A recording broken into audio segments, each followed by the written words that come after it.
Olá pessoal, Sérgio aqui da Tempermac falando, tudo bem com vocês? Para quem não me conhece, me chamo Sérgio. Estou aqui para falar sobre uma geladeira, a geladeira DF38A. Não gela a parte de baixo e, consequentemente, poderá haver uma pequena perda de rendimento na parte do freezer. Então, pessoal, isso aqui vai ser um vídeo bem legal. Então, segurem aí após a vinheta, nós vamos conversar sobre este problema.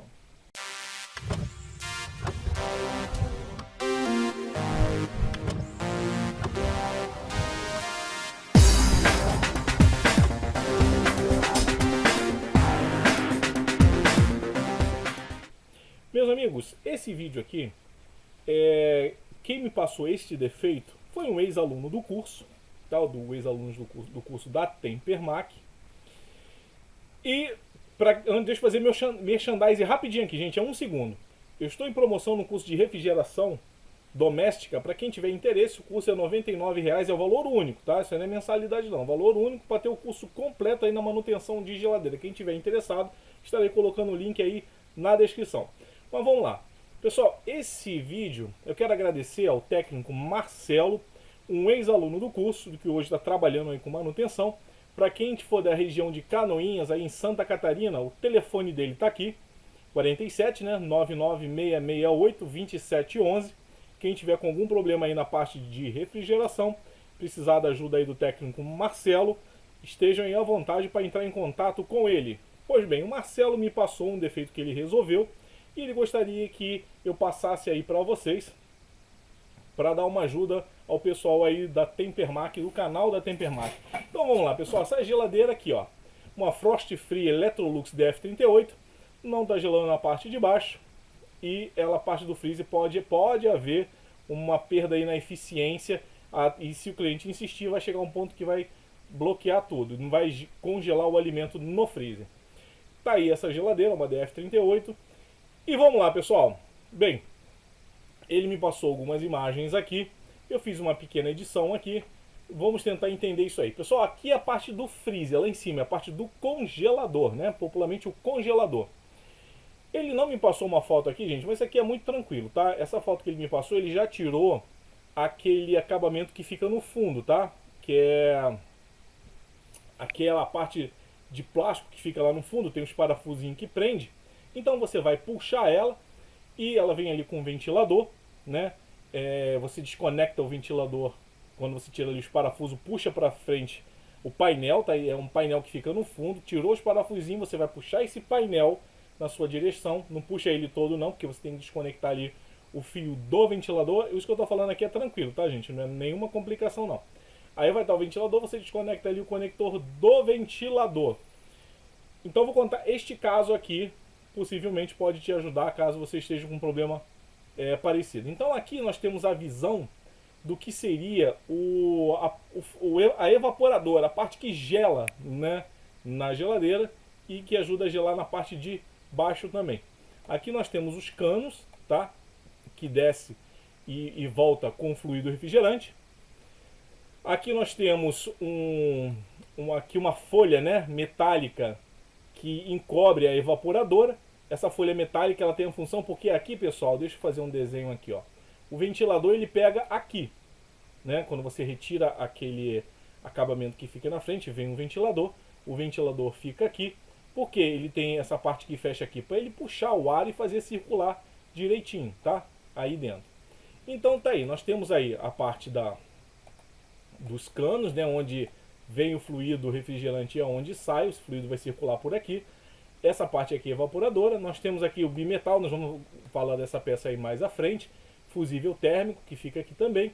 Então quando você desmonta e tira essa parte dos fundos da geladeira, você tem esta visão aí. Ok? Vamos pro próximo vídeo aqui. Próxima imagem, desculpa.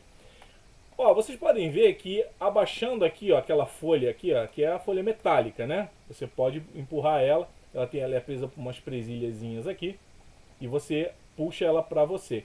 Então, olha o que aconteceu. Essa geladeira, ela em funcionamento, ela estava começando a criar gelo, bastante gelo, e vocês podem ver por aqui, ó.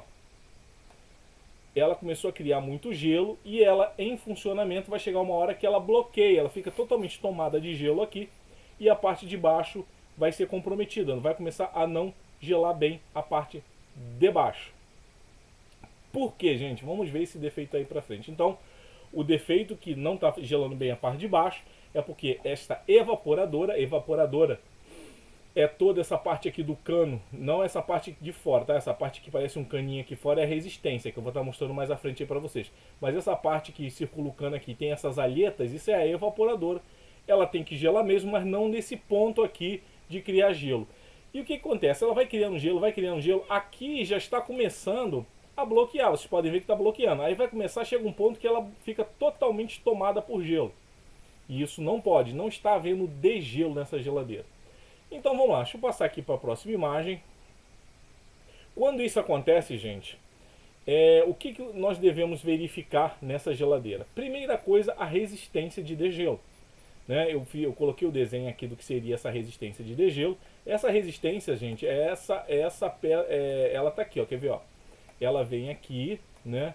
Ó, é isso aqui que parece um caninho, mas não é um cano, tá, gente? Isso aqui é uma resistência, né? Então, isso é a resistência. Ela pega aqui e aqui no fundo também outro compacto do contato dela aqui. Certo, pessoal? Então, a resistência aqui é essa daqui. Primeira coisa que você tem que fazer é medir a resistência, para saber se ela está boa ou não. Como é que você faz a medição da resistência? Se você tiver um instrumento aqui, um multitester, você coloca, eu botei aqui na seta, na escala de 2000 ohms. Por que essa escala de 2000 ohms? Vamos ver aqui em cima, tá, gente? Eu escrevi aqui, ó. Se a sua geladeira for 127 volts, o valor dessa resistência pode variar, tá? De 57 a 70 ohms, tá? De resistência. Você pode até colocar na escala de 200, caso a sua geladeira seja 127 volts, porque a escala de 200 ela cobre essa gama aqui de 57 a 70, que está abaixo de 200. Mas se você botar em 2000, você consegue medir também resistência caso a geladeira seja de 220 volts. Então, o que acontece? Quando a geladeira é 220 volts, aqui ó, 220 volts, o valor da resistência vai ser, pode variar de 180 a 211 ohms. Então pode ser de 180 a 211 ohms o valor dessa resistência para 220 volts. E de 57 a 70 para 127 volts, ok? Então se você botar na escala de 2000, ele cobre tanto para medir 127 quanto para 200 ohms. Então você coloca aqui na escala desse instrumento aqui, seria a escala ohmica, ela tem até um símbolozinho aqui de uma ferradura, certo? Então aqui, ó, 200, 2000, 20K, 200K, 2000K, 2 mega, né? 2000K. Então você coloca aqui no de 2000, você consegue fazer a medição tranquilo dessa resistência. Não pode, esses valores não podem estar muito mais alto do que o máximo que está aqui, tá, gente? Porque acontece o seguinte, qual o problema que essa resistência pode dar? Ela abrir, você vai colocar o instrumento para medir e ela não dá valor nenhum, valor zero. Então ela está aberta, valor infinito. Ou ela pode dar um valor alterado para mais. Você vai medir a resistência, vamos supor que a geladeira seja 220. E a resistência você vai medir, está marcando lá 500, 600, 2000 ohms. Ou seja, ela alterou para muito mais e ela vai ter deficiência para esquentar e derreter o gelo que fica na evaporadora. Então a função dessa resistência de degelo é derreter o gelo conforme ele vai se formando ali na evaporadora. Não pode formar muito gelo ali. Na hora que vai formar muito gelo, a geladeira ela percebe isso, desliga o motor da geladeira e liga a resistência para derreter aquele gelo que está ali. Depois o motor volta a funcionar, a resistência é desligada, o motor volta a funcionar e ele volta a criar um pequeno gelo ali. O gelo ele não pode ser o suficiente para tampar as alhetas, porque o ventilador, quando ele estiver funcionando, ele vai puxar o ar pelas alhetas, esse ar vai ficar bem gelado, aí sim fazendo a refrigeração da parte de baixo e do freezer na parte de cima. Okay? Então você pode fazer essa medição com multiteste. Bem, você aí é técnico, para quem é técnico, tá, gente, eu não aconselho mexer em fazer essas medições, mexer com corrente elétrica se você não é técnico, porque você pode acabar causando um problema. Então, você que é técnico, se você não tiver no momento ali com o multímetro, você pode estar colocando uma atenção de funcionamento dessa resistência no conector com muito cuidado para não fechar curto, ok? Então você pode estar alimentando essa resistência ou com 127, caso a geladeira seja 27, ou com 220, se a geladeira for 220. Aí você vai ver que a resistência vai começar a esquentar e tem algumas resistências que começam a ficar meio incandescente. Então você coloca ali, você vê que ela está esquentando bem, ótimo, não deixe ligado por muito tempo, desliga, pelo menos você sabe que a resistência está ok. Isso é um teste que você que é técnico tivesse um multiteste, você pode fazer alimentando ela com tensão direto, com o valor da tensão de funcionamento da resistência. Ficamos entendidos, pessoal? Vamos para o próximo vídeo. Esse vídeo aqui é o teste da resistência. Se a resistência estiver aberta, vai haver bloqueio por gelo. E vai dar esse defeito. Vamos lá. Próximo componente, gente. O próximo componente é o bimetal, né? Bimetal e fusistor. Mas vamos falar do bimetal. Essa peça, pessoal, ela fica aqui, ó, na geladeira. Ele me enviou essa foto e ela fica aqui. Vocês podem ver que ela tem esse grampo aqui, ó. Ela tem esse grampo, isso aqui é um grampo. E o bimetal, ele tem essa parte aqui do corpo do bimetal, do qual ele é preso, esse grampo ele abre e ele se prende no cano onde vai passar o fluido refrigerante. Este cano aqui, ele vai começar a ficar gelado. E esse bimetal, quando chegar a um valor negativo de temperatura, o que ele vai fazer? Ele vai fechar o contato interno dele, deixando passar corrente.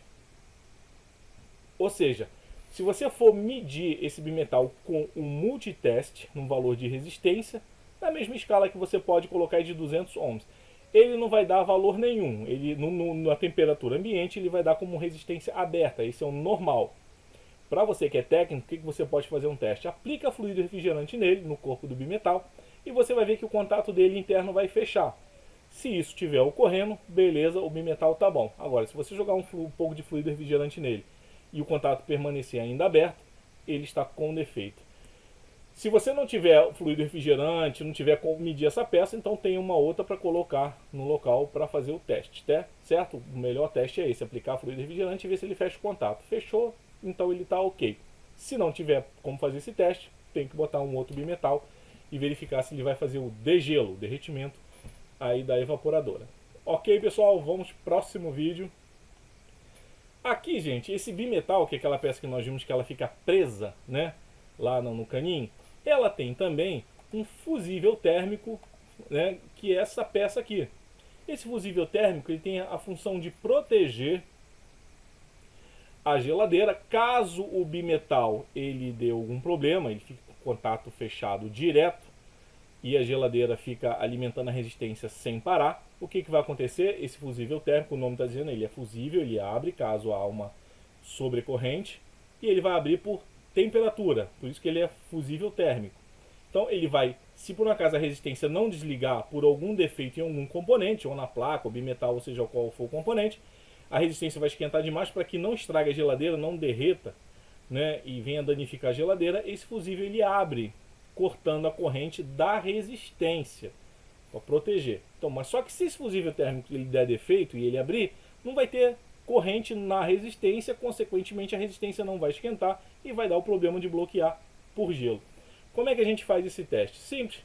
E você vê que ele tem um fio vermelho e um fio branco. Ó, o fio branco pega num trecho aqui do fusível térmico e o fio vermelho pega no outro trecho. Então você segue aqui o fio branco e o fio vermelho e mede aqui no conector o que seria o fio branco e vermelho que está do outro lado do conector. Coloca na escala, né, de bip, pode botar aqui na escala de bip.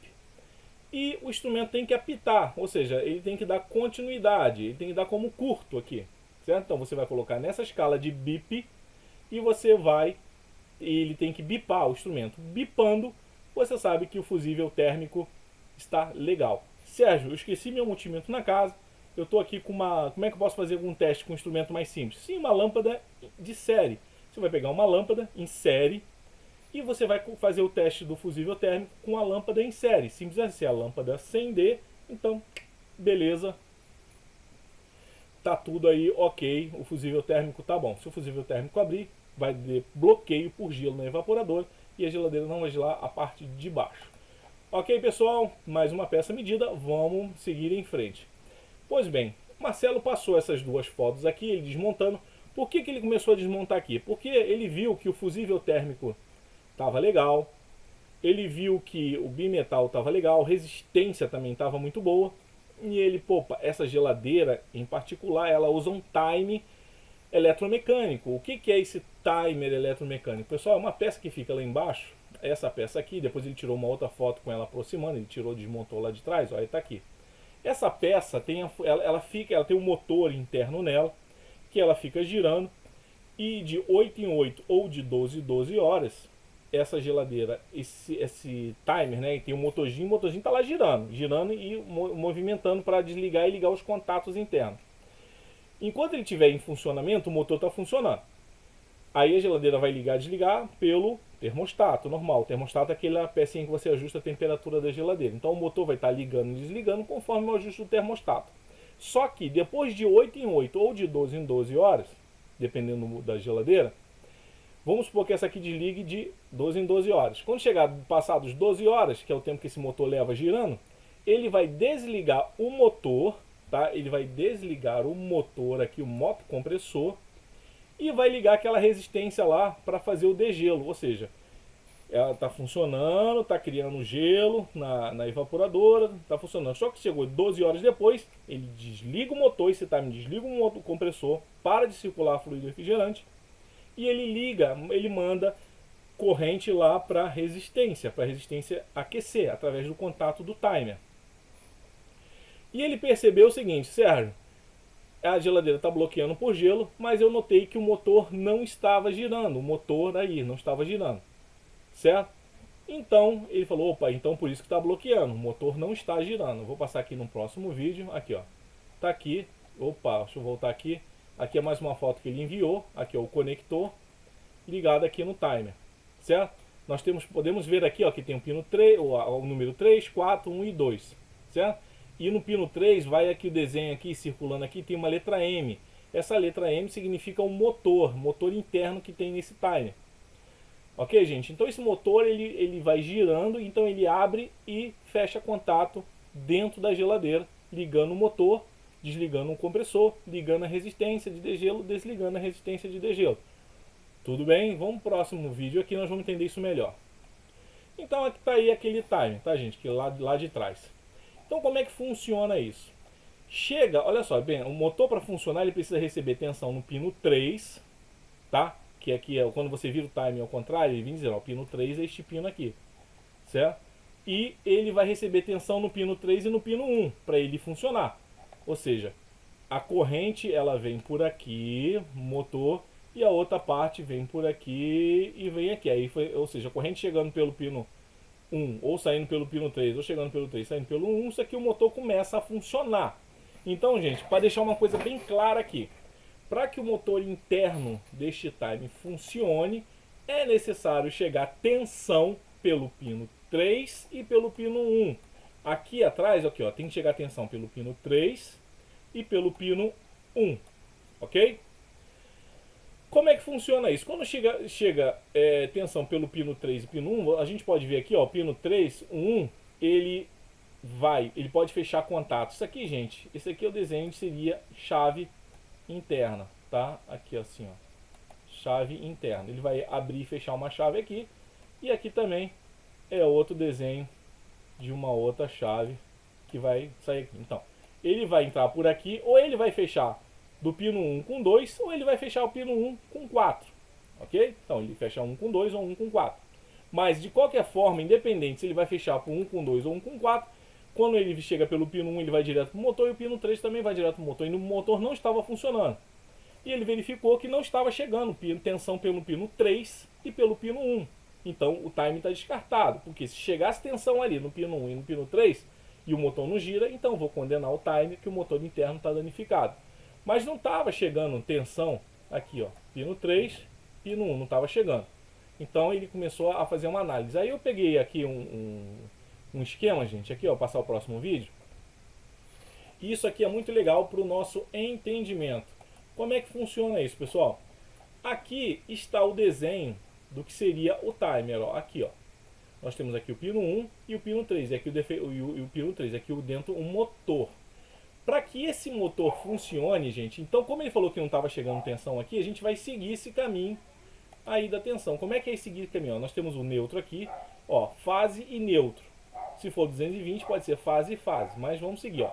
Ele vem aqui pelo neutro, sobe, Aí vem para cá, passa pelas resistências, tá? Tem duas resistências, resistência da calha e resistência de degelo. Então a tensão vai passar por aqui, vai passar pelo fusível térmico, vai descer e vai chegar até o pino 3. Opa, então um caminho da tensão aqui a gente já fez. Vamos fazer o outro caminho. O outro caminho vem aqui, ó. Fase aqui em cima. Aqui na parte de cima vem para cá. Estou fazendo aqui com a cor azul agora. Aí ele vem, aqui é o termostato, tá, gente? Entra pelo pino 3 do termostato, sai pelo pino 2, aí ele faz esse caminho, ó, 2, seguindo para cá e chega até o pino 1. Certo? Chega até pelo pino 1. Aí não está chegando tensão aqui. Então, se não está chegando tensão aqui, quais os problemas que a gente pode supor que seja o defeito aqui? Bem, se não chega tensão aqui, os responsáveis podem ser o quê? Primeiro, o termostato, ele pode estar com contato 3 e 2 com defeito, está aberto e não vai chegar a tensão até o pino 1, certo? Ou ele pode fazer o caminho contrário, ó. Se a resistência estiver aberta, gente, a corrente não vai passar, mas ele viu que a resistência estava boa, então a corrente passou. Se o fusível térmico estiver aberto, a corrente também não vai passar, mas o fusível térmico está bom. Então vocês podem ver que o fusível térmico aberto ou a resistência aberta, o timer não vai girar o motor. Mas ele mediu essas duas peças e viu que estavam boas. E ele matou o defeito, a charada lá, que ele mediu também o termostato estava bom. Poxa, se o termostato está bom, a fiação está boa e o fusível térmico e a resistência também estão bons, ele descobriu que o conector, gente, isso não é uma coisa difícil de acontecer em frost free. Conector que você coloca lá para plugar fusível térmico, resistência lá no conector, tem o macho e a fêmea, estava com mau contato. Então ele colocou o conector, mas não estava fechando o contato e não estava chegando tensão aqui de uma das fases aqui no motor, né? Então esse ponto aqui, ó, vou apontar aqui para vocês, ó, esse ponto aqui de conexão, né, estava danificado. Bem, ele não falou se foi esse ponto ou este ponto aqui. Né? Então ele fez lá a limpeza, reapertou lá os conectores e funcionou. Agora o motor passou a funcionar sem nenhum problema. Então, defeito matado, mau contato. Agora, se o defeito não fosse esse de mau contato, gente, se o motor não está funcionando, o timer, eu vou dar aqui agora um resumo muito bom do que pode causar problema de criar muito gelo e não fazer o degelo. Vamos lá, pessoal. O principal problema dessa geladeira que dá é o timer danificado. O timer dá muito problema nessa geladeira. Então, você tem que verificar o timer, tem que verificar fusível térmico, tem que verificar a resistência de degelo, tem que verificar inclusive a resistência da calha, tá, gente? Resistência de gelo e resistência da calha. Verificar o bimetal, ok? E claro, se o termostato entre o pino 3 e o pino 2 não estiver fechado, o motor não vai girar e ela vai bloquear por gelo. Então, reveja, volte o vídeo, veja essas peças que eu comentei com vocês, que com certeza ela bloqueando por gelo é uma dessas peças aqui. Tá bom, gente? Pessoal, quero agradecer muito a vocês aí. Quem puder dar o like no canal para poder ajudar, eu fico muito agradecido. Se inscreva para estar sempre acompanhando aí os vídeos. Se tiver alguma dúvida, podem estar perguntando e deixando aí nos comentários. Ok, meus amigos? Muito obrigado, um grande abraço a todos e até o próximo vídeo.